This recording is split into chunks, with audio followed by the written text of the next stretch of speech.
अस्सलाम वालेकुम नाज़रीन, मैं हूं शमाला भट्ट और आप देख रहे हैं आवाज़ न्यूज़।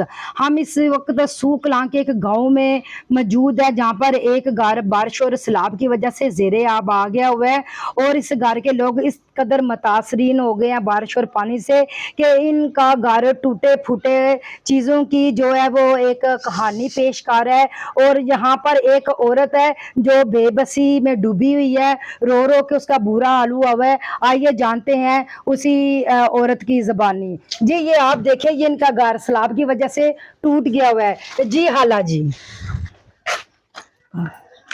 आप कुमते पंजाब को क्या कहना चाहती हैं? कोई मदद पहुंची है? नहीं, मदद कोई नहीं पहुंची ते बस टुट पट गया। कोई जापी बीमार आ, कोई दवाई दारू सब परेशान हो गया। बीबी मरियम नवाज दे के हथ बने ने साड़ी आ वेखे साडा घर बुआ साडे बाथरूम टुट कट गए ने, लिहाजा असी बहुत परेशान हाँ। कोई मदद ही नहीं, कोई नहीं। एक आया सी एक बताऊ दे गया ते कालू दे गया ते कोई मदद नहीं साडी होई।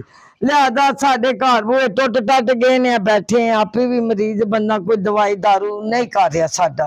लिहाजा साडी मरियम अगे नवाज दे गए साडी अपील है कि गरीबां दा कोई साथ दिया जाए। तो आपके पास गांव में जैसे आप लोगों की तंजीमें बनी होती हैं, लंबरदार या इंतजामिया की तरफ से कोई मेडिसिन या खाने पीने के लिए कोई बंदा नहीं आया? कोई बंदा नहीं आया, ना किसी ने पूछा है भाई जीवदे हो मर गए हो। तो आपको भी वो इमदादें मिली हैं? वो एक बैंगन एक आलू सी ते एक एडा सारा छापर दे गए। ओ असी हुन किथे खाइए किथे तरिए, मुकदा नहीं पिया साडे। तो मैडम मरियम नवाज की तरफ से आपको कोई पैसे वगैरह या कोई मदद नहीं अब तक मिली? नहीं, कोई पैसा नहीं मिलिया, ना किसी ने आके सानू पूछया ए साडा घर बुआ तक लो, ए टुट गई ने सारिया छावां, ओ भी डिग पई होई है अच्छा साडी, सानू किसी ने दिता, वेड़े टोए पै गए ने।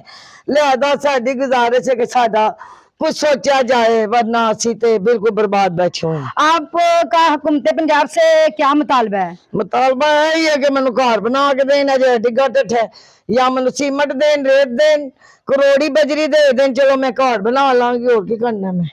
जी नाज़रीन, जैसा कि आपने देखा कि ये औरत इतनी बेबसी की कहानी बता रही है, इसकी आंखों से इस कदर आंसू यानी कि रुआं हो रहे हैं कि ये अपने लफाज बयान नहीं कर सकती। बकाया आप जुड़े रहे हमारी चैनल न्यूज़ आवाज़ से। अल्लाह निगहबान। आवाज न्यूज, हर लम्हा बाखबर। हमारे चैनल आवाज न्यूज को सब्सक्राइब कीजिए, बेल आइकन को प्रेस कीजिए ताकि आइंदा आने वाली वीडियोस का आपको बर वक्त नोटिफिकेशन मौसूल हो सके। हमारी वीडियोस को लाइक और शेयर करना मत भूलिए।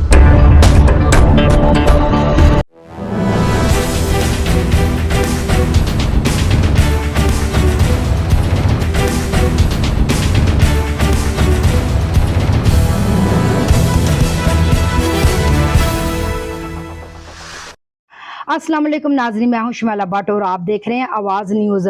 हम इस वक्त सूख कलां के एक गांव में मौजूद है जहां पर एक घर बारिश और सैलाब की वजह से ज़ेरे आब आ गया हुआ है और इस घर के लोग इस कदर मुतासरीन हो गए हैं बारिश और पानी से कि इनका घर टूटे फूटे चीज़ों की जो है वो एक कहानी पेश कर रहा है।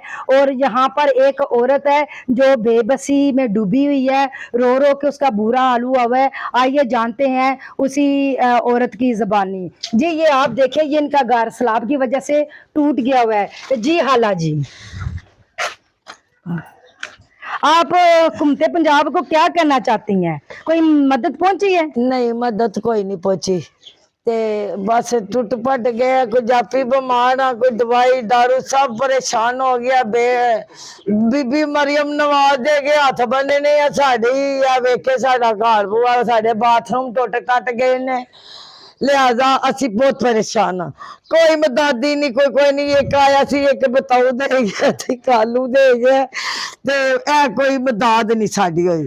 लिहाजा साडे घर बूहे टुट टट गए ने, बैठे हैं आपे भी मरीज बंदा, कोई दवाई दारू नहीं कर रहा साडा।